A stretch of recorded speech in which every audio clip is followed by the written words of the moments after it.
Nosaltres, com bé dèiem, havíem plantejat aquesta situació dels pressupostos amb propostes extremament concretes, perquè crec que l'ideari polític i les prioritats de cada grup són evidents. Fora bo potser tornar a reiterar, però jo crec que bueno, simplement intentar matitzar un parell de qüestions. La primera qüestió és que estem d'acord amb alguns dels grups de l'oposició, o la majoria dels grups de l'oposició, que ens manca quelcom transformador.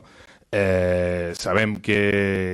com ens han editat, que intentaran treballar amb les diferents administracions per trobar fons de finançament, per tirar endavant projectes com és el de l'ampliació de places d'FP i de més, però bueno, nosaltres, igual que li hem plantejat qüestions clares i concretes i que volen la priorització, ens agradaria que aquests pressupostos o que uns pressupostos de la ciutat fessin evident aquestes prioritzacions, no? I que nosaltres, doncs, com ja saben, amb moltes d'elles no les compartim i per tant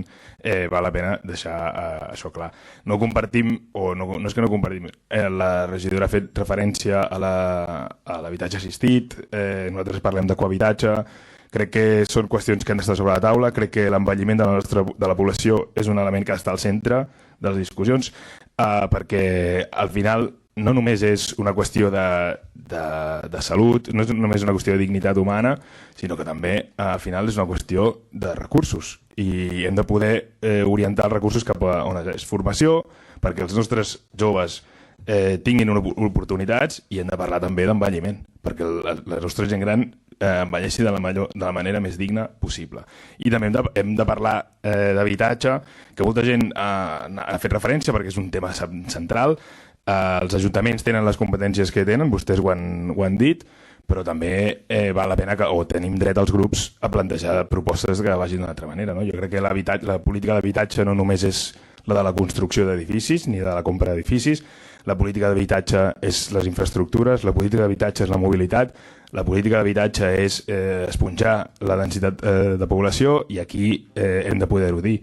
Alguns companys, com els d'Esquerra Republicana, han parlat de la conurbació, hem de treballar amb els altres ajuntaments en aquesta línia, i nosaltres també ho hem reivindicat i crec que val la pena que ho posem. I després també